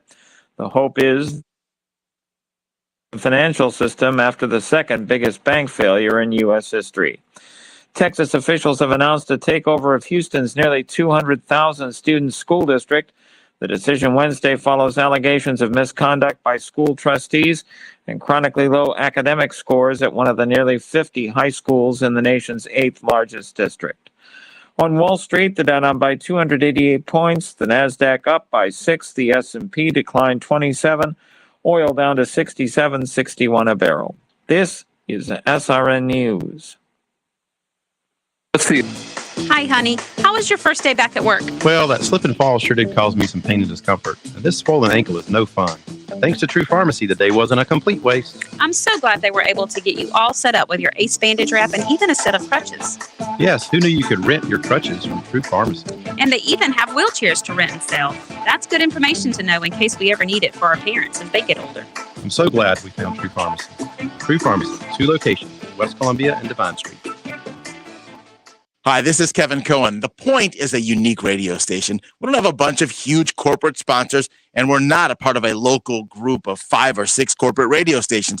We're a locally owned and locally operated station. In fact, we're a family. We think community first. We're all about local. And if you're a small business owner, well, it'd be my honor to sit down with you, talk about growing your business with the help of The Point. If you've never considered radio advertising, well, it works, especially talk radio. Our listeners trust us. They trust and they support our advertisers. You'd be surprised just how affordable running some ads on The Point can be. So let me put something together, a customized package that fits your needs, your budget. I'm not corporate. I'm just Kev. Call me, 563-8558, or email me at kev@makethepointradio.com. That's 563-8558, or my email address, kev@makethepointradio.com. Let's sit down. Let's talk about partnering up. Let's talk about seeing if we can grow together. Are you worn out from wall-to-wall political talk? Instead of hearing more about the stuff in Washington that's mostly out of your control, I'll give you the tools to actually take control of your money and your life. Dave Ramsey here. Join me right here on The Point. I'm live and taking your calls weekdays at 2 p.m. I'll teach you how to get on a written plan that actually works, get out of debt, and build wealth. Weekdays at 2 p.m. The Dave Ramsey Show at 100.7 The Point.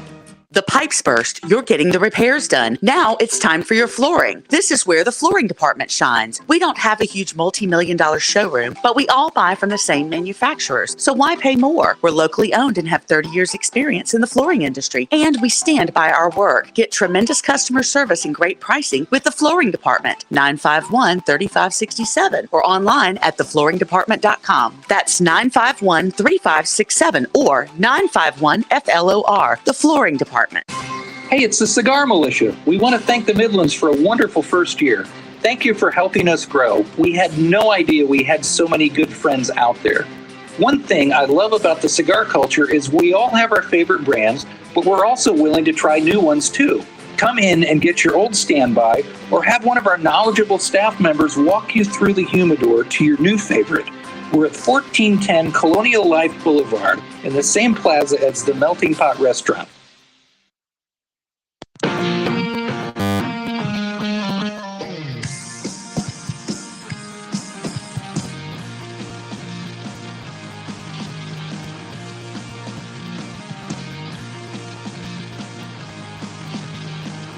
All right, welcome back, everybody. Sports Talk Media Network on this busy Wednesday night from here in Columbia. Phil Kornblut, Pat Daniel from Sardis. He likes to say Florence for some reason. I heard when he opened the show and he introduced himself, he said Florence. Don't be embarrassed about being from Sardis. We aren't privileged enough to actually live in Cale Yarborough country. Right. We're just on the outskirts. So I have to claim Florence because we're not good enough to actually live inside Sardis. You There are only actually, a select few folks who get to live in Sardis, South Carolina. your house is actually at a rest area off I-95, isn't it?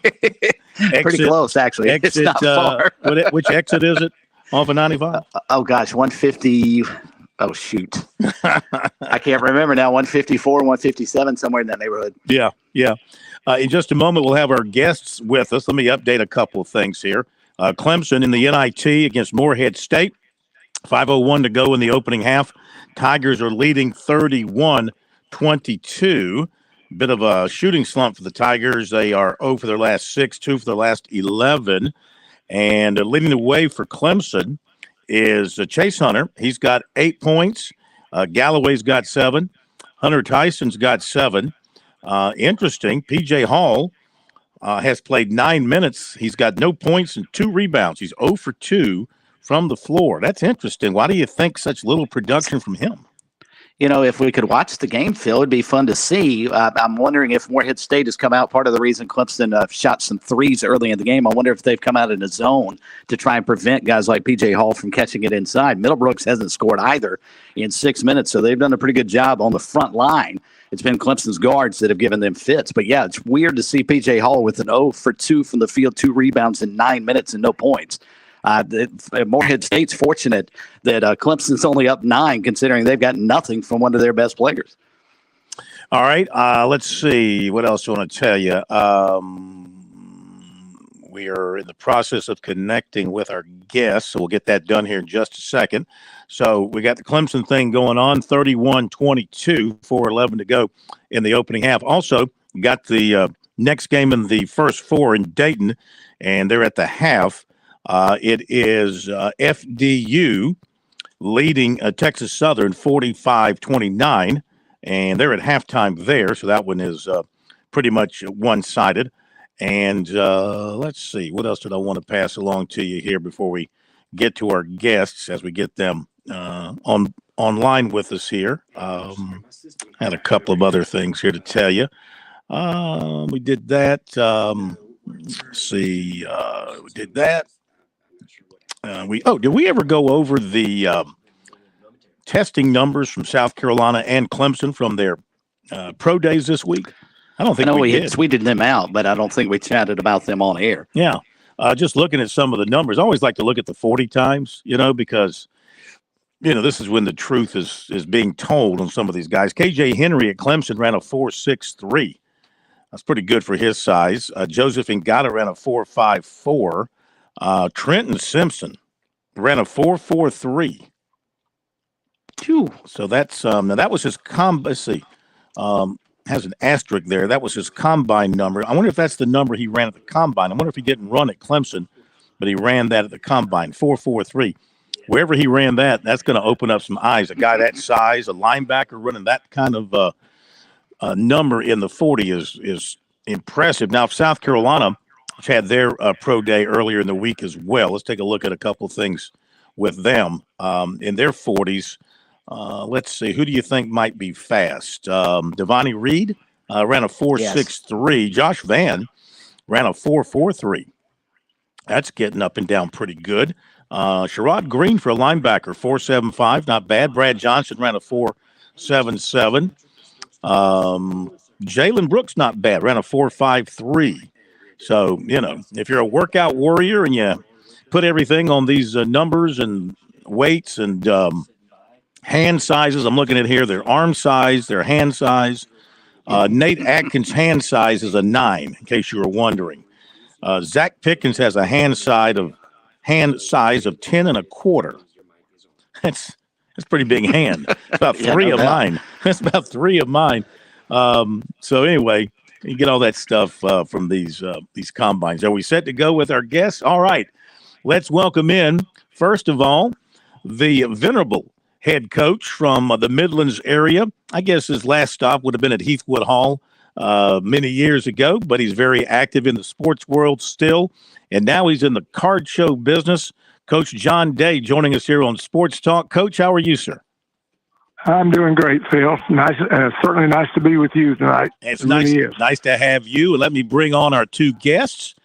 We'll do them in reverse order of, I guess, when they were at South Carolina, because that's how I remember them best. Jeff Grants, the former Gamecock great quarterback. Good evening, sir. How are you? I'm doing excellent. Great to have you with us. I can't wait to talk with Coach Day and my center, Daryl Austin. Yeah, let's welcome in Daryl Austin, also a Gamecock great, played in the NFL with the Jets. He went from having a Jeff Grants as a quarterback to having were you there with Joe Namath in those years with the Jets? I played 2 years with Joe. Very good, very good. Who had the softer hands, Jeff or Joe? By far, Joe. Joe had the soft hands. Well, it's great to all those movie stars. Yeah, really. Jeff was more competitive. This is true. Let's turn things over to Coach Day for a moment so he can tell everybody what you guys have going on Sunday at the Embassy Suites in Columbia. Coach? Yes, we're having another card show. We've done this now for about 5 years, and the highlight will be both Daryl and Jeff are going to be signing autographs from 1 till 3 that afternoon. And the best thing is customers can bring their own items if they would like, and these guys will sign. We'll have a nominal fee for them to sign, but they'll be there. And again, the best thing again will be the cards will be there. We'll have like 50 tables, over 50 tables of cards, and we'll have about 25 to 30 dealers there. So we'll have a really nice selection for people who are into the card business. And for those who are not, we'll have Daryl and Jeff there. And as a bonus, one of my good friends, Eddie Muldrow, who played with both Daryl and Jeff, will be there as a dealer. So he'll be close by in the same area. So we're going to have a nice contingent of Carolina football players. Well, that is fantastic, and sounds like it's going to be a big time. What are the hours of the show once again? All right, we'll be there from 10 until 4. The autograph guys will be there from 1 until 3. It's free admission, free parking. It's easy to drop in after church or sometime during the afternoon and just take a look at what we've got and come get an autograph, do whatever you'd like to do. Great. Jeff, how much do you enjoy getting out and doing autograph things like this? Something you particularly enjoy doing? I really do. I love the public. The best fan base in the world is Gamecocks. And I always want to go out and meet them, greet them, and talk to them, and I'll sign anything. I was honored to sign an autograph. Sure. And because we got the best fan base in the world. So, and Coach Day, he doesn't get enough credit for what he does and what he did as a high school coach in South Carolina and forever. And I'm honored to be with my sophomore center who ate the rattlesnake for dinner because he was the best. I'm telling you, he made me. And, it was, I can't wait to see him. Well, now, Daryl, now, how many years did you and Jeff play together at South Carolina? I think, 2 years. So you were a couple years, weren't you a couple years older? Couldn't play, yeah. Well, yes. I'm going to tell you, here's what I'm going to tell you. This is amazing, but Buck Thompson was our center when I was a sophomore, and they ended up switching it up, and they moved Daryl from offensive tackle to center. And when they did that, I put my hands under Daryl Austin's rear end, and I already knew I was the king of the world because I had the best player It ever. was on then, right? And that made me. I'm telling you, I had more confidence playing under Daryl than you would imagine, and that kind of was the thing that helped me a lot. Yeah, Daryl was great. Daryl, you were out of Union. Appreciate it. You're out of Union, Yep. right? Back to old Union High School. Yes. 74 draft. You were taken in the 16th round, man. You had to wait a long time before the Jets picked you. Or I guess it was the Broncos. The Broncos picked you. And you Broncos, yeah. Yeah. And I then, was drafted as an offensive tackle, weighed 235 pounds. wow, 8 years with the Jets. Now, you went to Tampa Bay. Was that in the expansion draft? No, that was 79. So, we had a defensive line coach. It was with the Jets when and then he went down to Tampa when they started the team in 76. okay. And he's the one that arranged the trade from the Jets for me in Tampa. So, what's your favorite Joe Namath story? Oh, we were in training camp, and I was walking back we just finished practice and had lunch. I was walking back to our dorm, and this beautiful blonde pulls up beside me. And it was Randy Oates that played in Chips. Oh, my God, but she's good looking. And she was looking for Joe. I said, and she asked me, would I take her up to his room? I said, I'll be glad to. She wasn't allowed to have women in the dorm, but that was worth the fine. That's pretty good. Jeff, how closely are you watching what Shane Beamer's doing at South Carolina, and what's your impression so far after 2 years? immaculate. He is just put it all together. He's done everything. He was here before with Coach Spurrier, and he did a great job then and had to leave. Really didn't want to, but he went back with his dad, and God, I'm so glad he's back here. And he's a genuine guy that has made immaculate progress in his coaching career. I mean, he's had everything. He's, special teams, offense, defense. He's coached it all. He just knows these kids, and he can relate, and he can recruit. I think we're so fortunate to have Shane Beamer as our coach. Yeah, things are definitely moving in a positive direction, and he's building a very solid program. Daryl, I've got to ask you, too. You've got strong interest in the Gamecock baseball program. There's a young man named Cade Austin, kind of serving as the closer. Sir. Who taught him how to throw the baseball 95 miles an hour?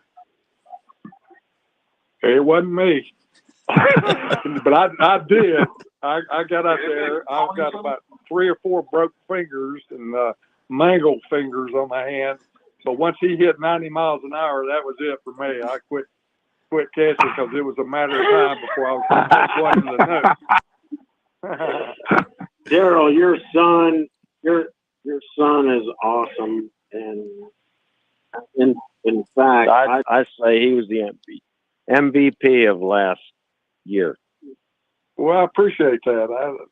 Hopefully, I'm excited with what they're doing this year. So I think we're going to make some noise in the SEC. Jeff, have they ever had now I'm testing my memory here. Have they ever had a better Keystone combination there than you and Mark Van Bever? Didn't y'all play together? Yes, we did. And the best one, actually, yes, they have had one better. And that's when Eddie Ford was the shortstop and I was the second baseman. That's better. Yeah, Eddie Ford was pretty good. I remember those days. Eddie Ford. Daryl, I know you remember that. Let me ask. I do. We used to go down there and hear you guys on. I got the football players. I got about a minute, but I want both of you real quick. Those days of living at the Roost and everything back over there, what were those days like as athletes at South Carolina, living at the Roost and playing baseball in particular at Sarge Fry? It was all a brotherhood. And the neat thing about it to me was that I could kind of connect the baseball and football guys. I was a quarterback, and you're supposed to be the leader and keep everybody together. And to be honest with you, our basketball guys were right in there with us too. So those were the great old days. You always talk about the good old days. Mm-hmm. But the Greiners and the Dunleavys and the Alex Englishes and all of us all on the same team, those were great days. Yeah, special. Daryl, how'd you enjoy those really days? Was.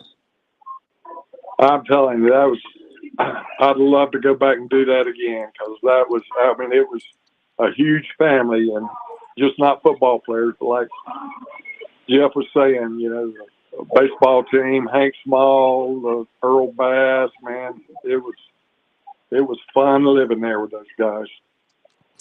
Well, we are running out of time. I want to thank all three of you. Coach, one more mention about your show on Sunday. Tell folks how to get there and when it's going to be. All right, go to the zoo exit off I-126. We'll be there from 10 until 4. The autograph guys will be there from 1 to 3, and the people searching for autographs, bring your own. items if you would like, or we'll have some items for sale, Phil. So we'll take care of everybody, and the card people will be there from 10 until 4. Sounds like a great time. Jeff, Daryl, man, we really appreciate y'all. Thank you for joining us tonight. Look forward to seeing the two of you soon. We appreciate you. All right. Thank you, Phil. Thank you, Daryl. I can't wait to see you, buddy. You too, man. Look forward. All right. All right. Thank you, guys. Thank you. Two Gamecock greats, Daryl Austin, Jeff Grants, and Coach John Day. We thank them for joining us. Thank you, Pat, for getting that all together, because I know we had, as always, little computer snafu there, but we got it together and we got them on, and we appreciate that. We appreciate them being with us. We got to get a break. 34-32. Moorhead down to Clemson by 2. Moorhead finished the half on an 8-0 run. So this thing is tight at the half. Who'd have thunk that? P.J. Hall 0 for 3. Has not made a shot since announcing plans, or since somebody reported his plans to try the NBA. He hasn't made a shot. We'll be back in a moment. Major Billy Downer here from the Department of Natural Resources, and DNR is excited to announce the implementation of Go Outdoors SC, a new online licensing and boat titling system that you can access right from your phone. Through this new system, customers can purchase their hunting and fishing licenses, renew their boats, apply for lottery hunt opportunities, and complete electronic harvest reporting requirements. For more information, visit Go Outdoors SC at your local app store. Life. It has its ups and downs. Sometimes it's little things like hitting every red light or dropping your cell phone. Maybe it's the bills, rent, or pressure at work. But when it comes to the South Carolina Education Lottery, you should never feel like playing will solve everything. The lottery is a game. It's played for fun. So set a dollar amount. Expect not to win, and make sure responsibilities, family, friends, and work come first. Visit playresponsiblysc.com. South Carolina's largest hunting, fishing, and outdoor expo takes center stage at the Palmetto Sportsman's Classic, sponsored by Farm Bureau Insurance. Come on down for a good time with over 350 vendors, dogs competition, extreme raptor show, kids catfish pond, and much more family fun. Hope to see you at the Classic, March the 24th through the 26th at the South Carolina State Fairgrounds.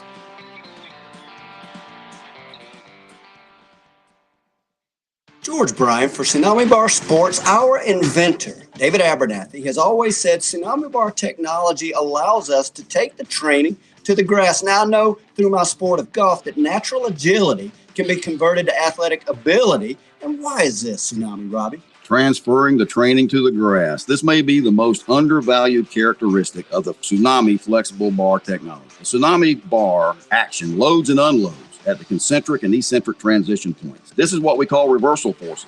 And the Tsunami bar is the only bar and training device that I know of that can train these reversal forces adequately at speed. Hey, this is Phil Kornbluth. The Tsunami Bar is a terrific training device, whether you're working on your fitness or your golf game. It's convenient, it's easy to use, and you won't feel beat up afterwards. Be sure to click on the digital ad on SportsTalkSC.com and get 5% off any order using promo code BBB5.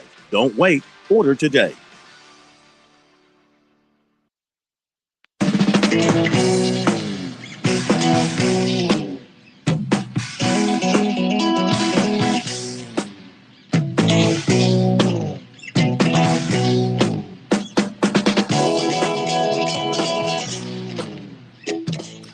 Thanks again to Coach John Day, Jeff Grants, and Daryl Austin for being with. We could do an hour with those guys reminiscing about their days at South Carolina, days in the NFL for Daryl Austin. What a player he was at an old Union high school. And you heard him talking about how he came to South Carolina. They moved him to center and played with Jeff Grants. And he was a little bit older than Jeff, I believe, maybe a year or two ahead. And then he goes to the NFL first with the Broncos. And he had a nice NFL career, about 9 years. That's pretty good on the offensive line. You can put 9 years in. No doubt. And I love this story about Randy Oakes from Chip's fame. Yeah, he wasn't kidding about a beautiful blonde that pulled up beside him. Joe Namath just seemed to attract all the ladies, didn't he? He did. He had to be the king back then. Had a good knack for attracting the ladies. And or even going after the ladies, as we later saw in life. So Yes. 34-32, Clemson clinging to a 2-point lead on Morehead State, an 8-0 run to close the half for Morehead. The Tigers finished 1 for 11 and had 4 turnovers over the last 5 minutes. So they had a nice lead, and now they don't. Chase Hunter, he's having a good night. 8 points, 3 for 3 from the floor, a 3-pointer, 1 for 1 from the line, couple of rebounds, couple of turnovers in 15 minutes. Hunter Tyson's got 7. Brevin Galloway has got 7. P.J. Hall, as I mentioned, he's 0 for 3, and he's got a couple of rebounds. And I wonder how they're playing him. 13 minutes, that's very low production for him, and not much off the bench for the Tigers. Wiggins got a 3. Godfrey's got 2. Leading the way for Morehead is Alex Gross. He's a forward who's got 8 points for the Morehead team. So he's on his way to a double-double. He's also got 8 rebounds, and Morehead State's actually out-rebounded Clemson. And if you look, just to expand the situation further, not just P.J. Hall, but Shefflin only has 2 points. Middlebrooks has yet to score. So Clemson not getting much from its front line in the first half against Morehead State. Okay, well, we're not there, obviously, but we'll have a story up on our website with the post-game from Brad Brownell, so you'll hear what he has to say on our website, SportsTalkSC.com, later on. That's going to do it. Thank you, Chris. Yes, sir. Thank you, Pat. Good luck to everybody on your picks. Get those brackets in before it's locked up around noon tomorrow. Get those brackets in, and we'll see you tomorrow night.